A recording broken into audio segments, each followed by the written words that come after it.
Decía, tenemos un invitado y se va a quedar un rato con nosotros charlando, por supuesto, porque tiene tiempo y le agradecemos que se haya llegado hasta acá. Es Pablo Martínez Samec. Buenas tardes, ¿cómo estás? Muy bien, muchas gracias por la oportunidad de desplayarme, digamos. Pablo es sociólogo, doctor en ciencias sociales, fue decano de la Facultad de Ciencias Sociales de la Universidad Nacional de Lomas de Zamora, fue vicerrector de esa casa de estudios y hoy es profesor titular en la Universidad de Buenos Aires, investigador también de la UBA. Y en la previa, un poquitito cuento la cocina de la charla, Pablo Martínez Samec me planteaba algo que podría ser el título, podría ser el comienzo, en el medio o en el final, y en cualquiera de los lugares estaría bien, y es la pregunta de qué pasa con la verdad, qué pasa, qué es la realidad, digamos, ¿no? Que es algo que te viene desvelando, lo presento así casi coloquialmente, pero que venís laburándolo, estudiándolo, y está medio atravesando también un poco los debates, no solo en la comunicación, sino en las ciencias sociales, en definitiva, hasta en la vida cotidiana, ¿no? Es un fenómeno extrañísimo, pero indudablemente hubo un componente finisecular, vale decir, sobre los 80, como prolegómeno del 89, la caída del muro, y la posterior 2 años después de la implosión de la Unión Soviética. No son hechos historiográfico-políticos, son cambios de época. Y la sociología, que siempre ha sido una disciplina científica comprometida, aún en sus versiones, digamos, más ligadas a lo institucional, como Émile Durkheim, digamos, que es la versión más ligada a la empresa y al Estado, pero tanto Max Weber, que comenzó por un camino, digamos, nacionalista y conservador, terminó siendo muy crítico del estadio capitalista y desde ya el antecedente. La sociología anticipó algo muy importante que no siempre es tenido en cuenta, que las mediaciones intersubjetivas, es decir, la sociedad, nos condiciona con relación a la constitución de la subjetividad personal.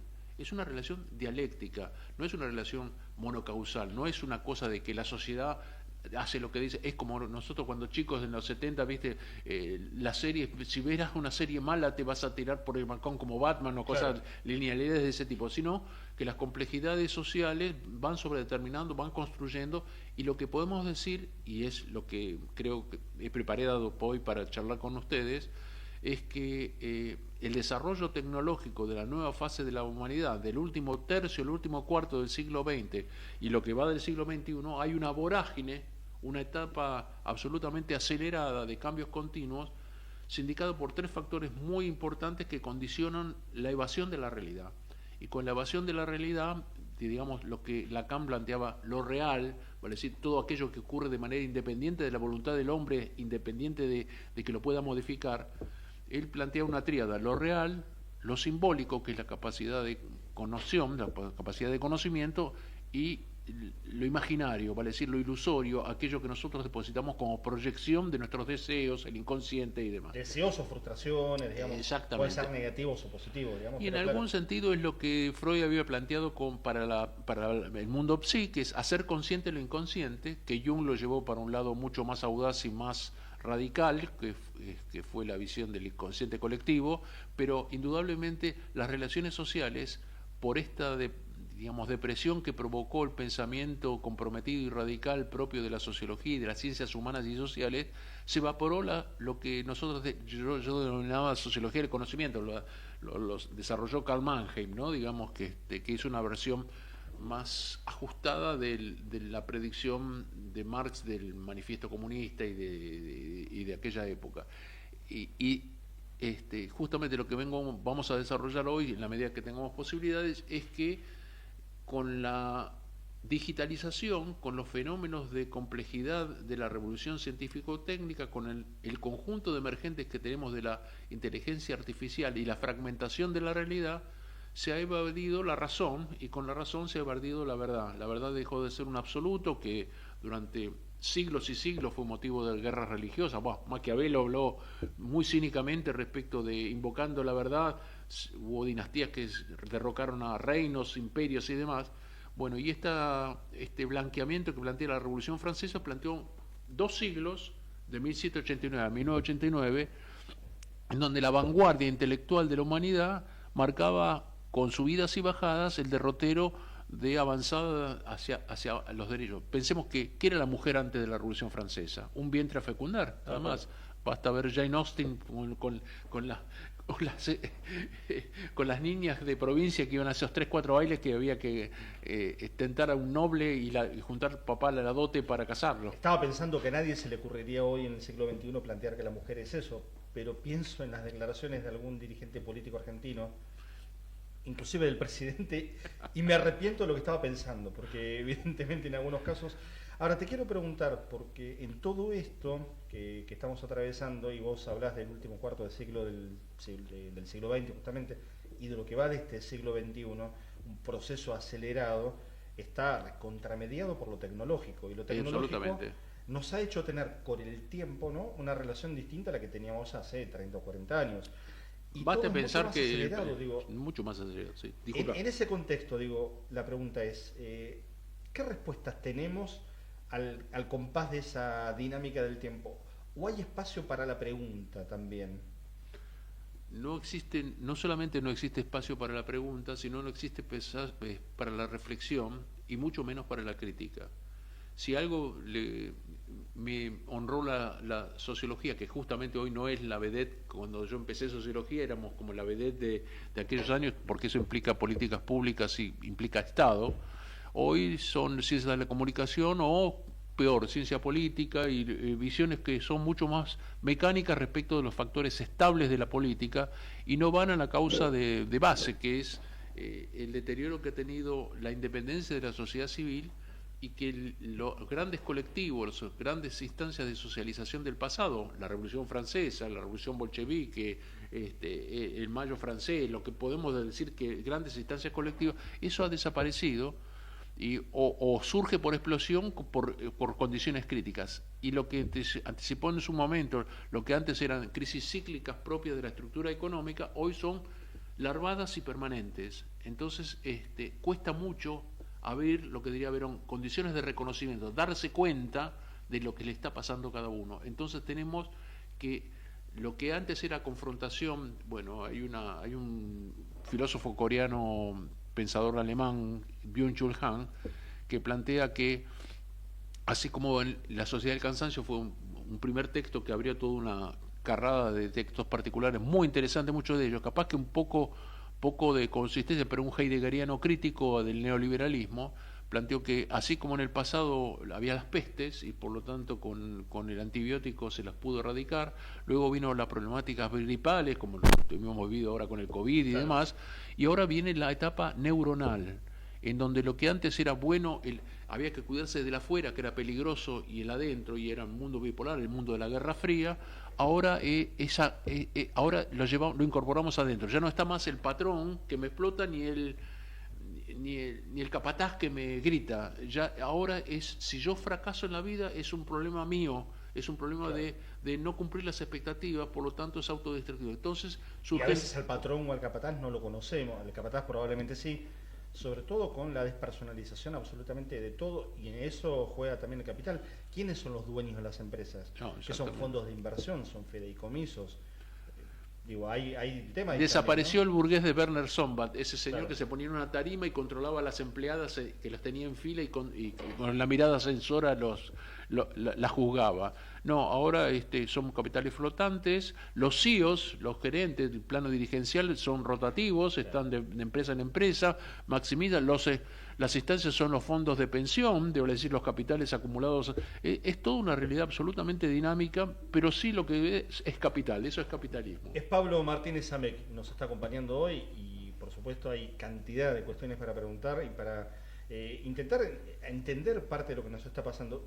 Te pregunto, ¿viste El Eternauta, por ejemplo? Sí, bueno, yo lo vi en su momento, en su primera versión, lo releí y ahora he visto digamos, la versión televisiva, que si bien no nos provoca nostalgia a los que vimos la primera, porque nos entusiasmamos, cómo podía con tan pocas palabras ser signos de una época, pero a la vez debo saludar de haber hecho el esfuerzo de haber contemporaneizado y argentinizado con un color local que nos ha distinguido en el mundo. Es como que recuperamos el tango que hemos perdido, digamos. No es un dato menor, por ahí No se lo puso de relieve, por lo menos en el primer plano, pero Para mí es que básico. mantenga lo argentino es importante. Pero fíjate qué trascendió de la serie, que por supuesto se puede seguir viendo en las plataformas, en Netflix concretamente, acerca de lo viejo que funciona, ¿no? Lo viejo funciona. Y para entender este nuevo momento de la humanidad, ¿qué herramienta sigue funcionando todavía? ¿O hay que buscar alguna herramienta nueva? Yo creo que lo que es este programa, ahora o nunca, el espacio de la educación, yo creo la educación, pero entendiendo la educación no en el sentido libresco, sarmientino, exactamente como hemos recibido durante tanto tiempo en la primaria, en la secundaria y demás, sino la educación entendiéndolo como un factor ideológico. ¿Qué quiero decir con esto? Una concepción abierta, una concepción del mundo y de la vida comprometida con valores que me permita ampliar los horizontes y estar en constante debate por el saber, por el conocimiento fundado. Si algo caracteriza esta época y la muerte de la verdad es que no hay realidad discursiva. Vamos a dar una definición, un proceso de producción de significado. Esa manera por la cual se construye una narrativa coherente. Hoy los tiempos son tan acelerados, nos pasamos el día atajando penales. Nos dejamos para el fin de semana hacer ese libro que nunca vamos a leer y sin embargo nos copamos con la serie de Netflix capítulo por capítulo y perdemos todo y teníamos que limpiar la casa y no lo hicimos y dejó para la semana que viene. Para decir que no hay tiempo y ese tiempo está manejado de la afuera para adentro y nos crea culpa porque estamos derrotados. ¿Y hay una narrativa de este tiempo? Lo reformulo, una narrativa hegemónica, porque es cierto que pueden desaparecer los modos de contar como estaban antes, pero los momentos históricos hay que sostenerlos desde algún lugar. ¿Cómo entendés que se construye esa narrativa? Se construye por un doble efecto. Esta realidad finisecular que le dije yo, esa palabra rara, finisecular quiere decir fin de siglo, vale decir el último tercio del siglo. Pasaron 3 sucesos muy importantes. Con la caída del muro, y que hablamos de la implosión soviética, emergió lo de Franco Fukuyama, digamos, el pensamiento único. Vale decir que el neoliberalismo, una corriente, el fin de la historia, la muerte de las ideologías, fin del Estado, fin de la política, vale decir, los grandes paradigmas discursivos se erradicaron. ¿Por qué? Porque todos son saberes relativos y comprometidos moralmente, muy poco comprometidos moralmente. En esa lectura, digamos, el hombre quedó como vulnerable a una fragmentación y haciendo una resocialización individualista, en donde algo que ya había anticipado Herbert Marcuse en El hombre unidimensional, el homo consumes, el hombre quedó retrotraído a dime con qué pilcha estás, dime tu estatus social y en función de eso te proyectarás socialmente. Ese es el primer factor. El neoliberalismo, que ya se vino de manera previa a la caída del muro, fue como una cosmovisión modernizante, se mostró como la vanguardia, como lo hermoso que había, a diferencia de los 60, que es mi generación, los 70, rupturista, el mayo francés, el rock de los Beatles y los Rolling Stones, pero también los sucedáneos de todo, desde Genesis, Yes, todo lo que implicó ese rock inglés de ruptura con las discográficas, la minifalda de Mary Quant, la píldora anticonceptiva, la lucha contra la carrera armamentista, contra la guerra de Vietnam, va a decir un momento de esos 60 de implosión que en la Argentina tocó en los 70, 73, 74, claro. 75. Ese eco con la crisis del petróleo, con la crisis de la OPEP, y vino un discurso monocorde, una sola cosmovisión, el pensamiento único, el neoliberalismo. El segundo factor es que se dio un proceso justamente con esta visión del neoliberalismo, la apología del mercado, y surgió la globalización. ¿Qué es la globalización? Vamos a decir, un proceso de integración mundial absolutamente por fuera de los controles de los particulares. Se universalizaron los consumos, se globalizaron los mercados, se globalizó la producción. Antes teníamos hoy Detroit es un cadáver, pero antes estaba la General Motors, la Chrysler y la Ford Motor Company. Hoy son compañías que son más de bandera norteamericana, son transnacionales, arman allá, acá, esta realidad es una realidad que los norteamericanos, sobre todo con los que salieron del neoliberalismo reaccionario de Reagan y Bush, pasaron al progresista de los Clinton y Obama, digamos, en ese momento abrieron el compuerto y se mostraron como progresistas y lo inundaron por el mundo, sin prever el efecto no previsto. ¿Cuál fue? El sudeste asiático, China, la India, vale decir, lo que hoy podemos decir políticamente y económicamente son los BRICS. Vale decir, tuvieron un efecto, pensaron que si esa clase media ascendía el consumo, como ascendió China, digamos, difícilmente esa gente iba a variar su punto de vista. Y hoy China es el modelo competidor sin retorno por parte de los Estados Unidos. China es para abrir un capítulo, yo creo que Hablar, de o sea, algunos programas, inclusive nos quedamos cortos, y no quiero que nos vayamos del tercer factor. Y el tercer factor pero, es... digo, chiquitita, la revolución científica. ¿Mirás China de cerca? ¿Estás estudiándolo? Yo he tenido un pasado político muy cercano a la orientación primera, antes de Deng Xiaoping. Independientemente de eso, digamos, el tercer componente que no puede estar al margen es la revolución, el cambio de paradigma científico, vamos a llamarlo así. El transitar de la fábrica fordiano-taylorista, de la unidad fabril que ordenaba la zona, la región, la ciudad, a una nueva realidad que vía el just-in-time japonés, vale decir, esa construcción por conglomerados en tiempos récord, o el chip, la condensación de la información, generó la telemática, la informática, y de allí en más bioquímica, nuevos materiales, telecomunicaciones. Pensemos que la personal computer nos ordena la vida. Hoy nadie... Un norteamericano medio, un joven norteamericano medio, mira cada 6 minutos el smartphone.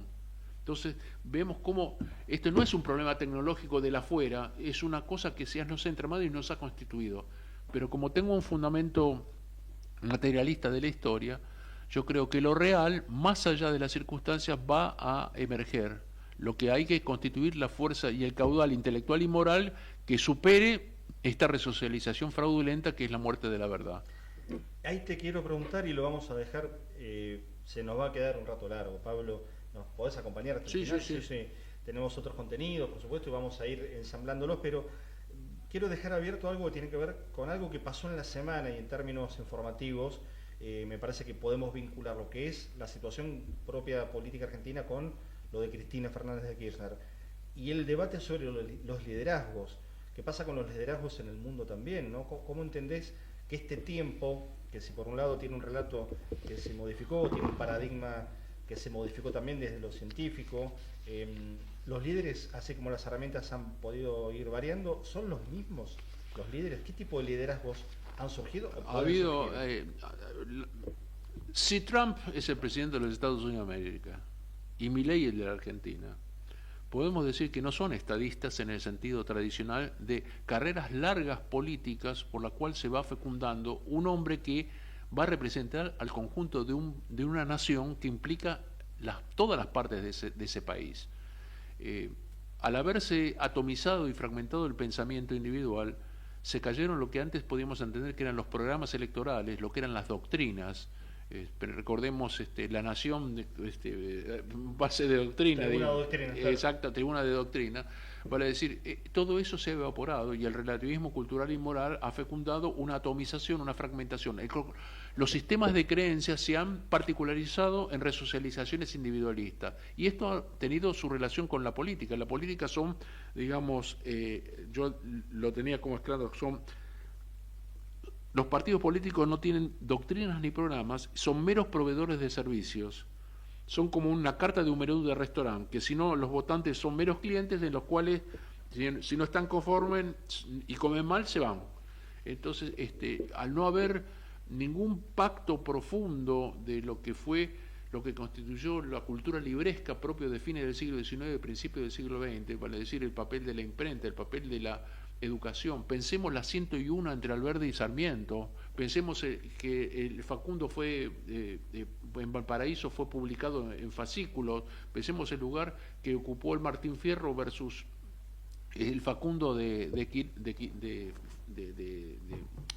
Facundo de Sarmiento como vis a vis de dos visiones de la Argentina compleja.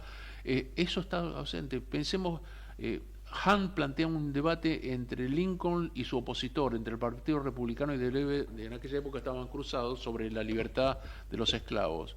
Eran debates de horas y horas, 7 encuentros de 3 horas, tomó una exposición y todo el mundo pendiente. Hoy la gente no soporta una sola noticia, porque cuanto más rápido, ya no hay más soporte papel, digamos, ya nadie puede leer libros y no leen los clásicos. yo le querría saber a Macri que me dé una opinión de El Quijote de la Mancha o del Martín Fierro. Y estoy seguro que no tiene capacidad de decírmelo nada porque no lo leyó. Bueno, en este punto voy a aprovechar tu presencia y tu apunte de estudiante que uno es toda la vida, pero de docente sobre todo. Y en un programa de educación no podemos, lo hablo también en nombre de Horacio de alguna manera, Horacio Finol, el conductor del programa, menos que preguntarte por los pibes y las pibas hoy. ¿Qué contacto tenés vos con jóvenes desde este lugar? Porque te encontrás del otro lado, los que se están formando, aún con todas estas complejidades, en sociales, en las distintas disciplinas. Mira, yo en 1984, por mi background comprometido, recién pude entrar a la Universidad de Buenos Aires en psicología y en el 85 me sumé al CBC. Fue la primera cátedra de sociología del CBC junto con la de Sara Lipsik. Una de las mayoritarias, junto con la de Itela Cristina Lucchini, eran las dos más grandes, la cátedra Samek, digamos, porque mi apellido es Martínez Samek, pero dejémoslo así porque quedó Samek. Soy profesor consulto porque estoy jubilado, así que tengo 41 años de experiencia. Y le puedo contar que aquel año la liberación del ingreso fue una cosa donde toda la gente irrumpió en la Universidad de Buenos Aires. Y venir a la Universidad de Buenos Aires ya era un salto cualitativo, por ahí un compromiso, porque no van a cualquier universidad a sacar a bajo costo un título, sino que se compromete con un saber que va a implicar un esfuerzo. Y en aquella época era hermosísimo. Y ojo que había idea de derecha, estaba el UPAO, en los 80 tenía su peso, y había que luchar, estaba la Franja Morada, y los que tenemos alguna formación más comprometida con lo nacional popular o con la izquierda, no era fácil sobrellevarlo, pero a la vez había un clima de efervescencia, de amplitud de los horizontes. Los últimos años... Había como, perdóname, algún acuerdo democrático en torno a, bueno, esto es el piso, digamos, la universidad no se puede tocar. Era latente, ¿no? Eso. Se lo produjo, se lo institucionalizó en el 94, porque también fui constituyente, con la cláusula del progreso, en donde por primera vez las universidades nacionales son autónomas y autárquicas. Quedó muy escueto. Sí. Inclusive yo no lo voté porque temí un acuerdo de los Rodríguez, el jefe de gabinete Pampeano Rodríguez y Jesús Rodríguez. Jorge Rodríguez, que fue también ministro de Educación. Exactamente. Y sospechaba allí que hubiera algún contrabando, pero realmente instituirlo fue... La cláusula del progreso es la que garantiza que el Estado debe alimentar... y ahí en los hechos puso algo que luego la CONEAU con Miñone llevó al plano operativo, que es que el brazo intelectual y moral de la nación argentina son las universidades públicas. Y entender esto es una movida estratégica. Por eso debemos de estar muy prevenidos respecto de la baja presupuestaria, de este hackeo constante de la universidad, porque no puedo poner la mano en el fuego por ninguna instancia, porque siempre todos son problemáticas complejas en un país tan viscoso como la Argentina, pero que las universidades públicas son un lugar prístino en relación a otras instancias del país argentino, pero a no dudarlo. Y es un elemento estratégico porque por primera vez las universidades públicas y el ramillete de universidades que se han ampliado. Bueno, vos sabés que es columna vertebral de este programa el tema universitario, obviamente por el contexto, pero del año pasado y ahora en esta nueva casa que alberga el programa, tenemos, excepto hoy, creo que todos los sábados, al menos un rector de alguna universidad. Y este dato que vos nos contás de la Constitución, por eso yo te preguntaba en términos de, bueno, determinados acuerdos democráticos básicos. Este dato no es muy reflejado, ¿no? Por supuesto está la defensa del universitario, venimos de un año donde hubo dos grandes marchas, pero digo, también habría que anclarse en ese tipo de elementos, ¿no? No, inclusive yo te diría algo más pedestre y más político, práctico, punteril, digamos. Cuando el peronismo se adocena a competir por los centros de estudiantes, creó una nueva instancia. Yo tuve como vicerrector de Lomas de Zamora, por circunstancias, protagonismo en la CONEAU. Vale decir que fui el representante y vi el crecimiento y la ampliación de los horizontes de la CONEAU. Y así como en su momento la UBA se opuso a la CONEAU, digamos, al CIM, mejor dicho, cuando fui integrante del CIM, y se entró en los hechos fue un apalancamiento para la superación y para el mejoramiento de las universidades. Y las universidades públicas, que eran opinadas, porque cómo vas a crear una universidad en tal lado, resolvieron muchísimos problemas, son una polea de ampliada de conocimiento y sobre todo de transferencia al medio, de ciencia y tecnología, de extensión universitaria, componentes básicos que no es tan solo ir a dar clase, porque la universidad privada, en última instancia, no quiero levantarle la mano porque sería hasta sectario con colegas, pero no tenemos clientes, en la universidad pública no hay clientes. Entonces hay una instancia moral directriz de ser el brazo intelectual de la nación, las casas de altos estudios, y sobre todo con la posibilidad de una agencia, con la posibilidad de un CONICET. Por eso nosotros debemos preservar eso como la primera instancia científica de América Latina, es el CONICET, dicho por todos sus pares. No podemos, porque no me gusta que se investigue sobre la vida cotidiana sociológica, porque eso es gastar guita al cohete. Esa visión economicista termina teniendo costos máximos respecto de postergar el saber intelectual, de conocernos a nosotros mismos. Tal cual.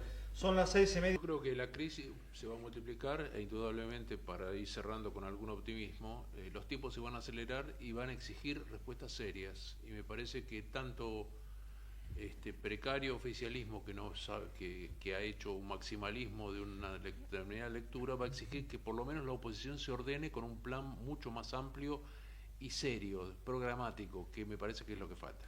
Que incluye lo electoral, pero no se termina ahí. No se termina ahí. ¿No? Ahí hay sin un punto compromiso también de los actores sociales y los sujetos políticos no vamos a salir de esto, sin un compromiso estratégico.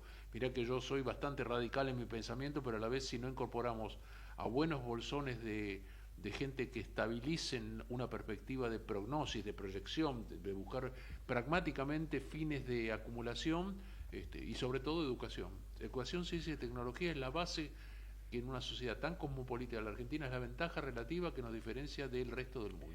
Tuvimos la semana pasada, y ya estamos terminando, pero vamos a sumar 2 minutitos nada más, una charla con Ariel Goldstein, la escuchaste, la compartió Horacio con vos, y el fenómeno Milei, que tanta literatura, inclusive desde lo periodístico, y sigue generando también en términos de lo que implicó esa irrupción de esa figura. No para hacer el debate en abstracto, digamos, sino me gustaría esa pequeña opinión tuya también, como para el cierre y dejar abierto para seguir pensando, ¿no? Porque también hay urgencias, además de saber qué pasó, la urgencia de intentar saber, vos lo decías recién, hacia dónde vamos, ¿no?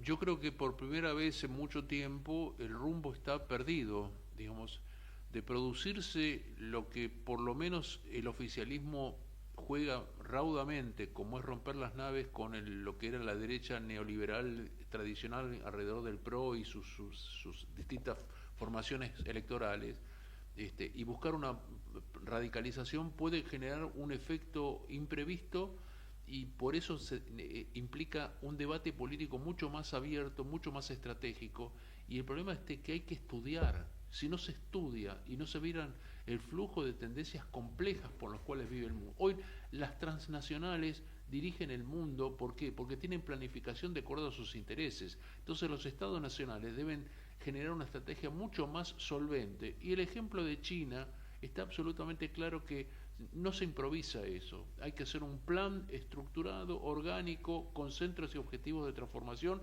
en donde, insisto nuevamente por este programa Ahora o Nunca, ¿no? La educación, la ciencia y tecnología va a ser una de las llaves, como lo ha hecho China. ¿Qué hizo Deng Xiaoping? Abrió las universidades. Hoy, de las 10 universidades más importantes del mundo, 5 son chinas. Y China tenía en el 49 tenía el 80% de su población analfabeta. Y hoy es el larguísimo innovador en llaves de tecnología y patentes de país en todo el mundo. El 67% de la producción es local china, no de las transnacionales, porque ya no es un problema de costos, es un problema de conocimiento. Entonces, sin conocimiento, sin educación, sin ciencia y tecnología, sin agencias que por objetivos estructuren el futuro del país, vamos a ser un país de cuarta. Hoy la larga marcha de Mao no se detuvo, evidentemente. El problema está de que cuando hay convicción y es orgánica, ese pueblo responde frente a la perspectiva cierta, no frente a visiones ilusorias. Y hay que recuperar sobre todo la juventud, que la juventud madure y vea una perspectiva cierta y un compromiso con el futuro del país. Ser la patria y la soberanía no es un campeonato de fútbol solamente, es comprometerse con el estudio, con la sagacidad de saber de que estamos mejorando, a nivel individual estamos mejorando la calidad del estudio del país. Si nosotros no asumimos eso, vamos a ser una pendiente realmente muy dramática a futuro. Es maestro normal, sociólogo, doctor en ciencias sociales, docente universitario, y hasta recién nos acompañó en el final de Ahora o Nunca, el espacio de la educación, Pablo Martínez Yamec, Gracias por habernos acompañado. Y ustedes vuelven a tener la cita con este espacio que conduce habitualmente Horacio Finoli el sábado que viene a las 6 de la tarde. Mi nombre es Pablo Mercau. Javier Martínez estuvo en la operación técnica.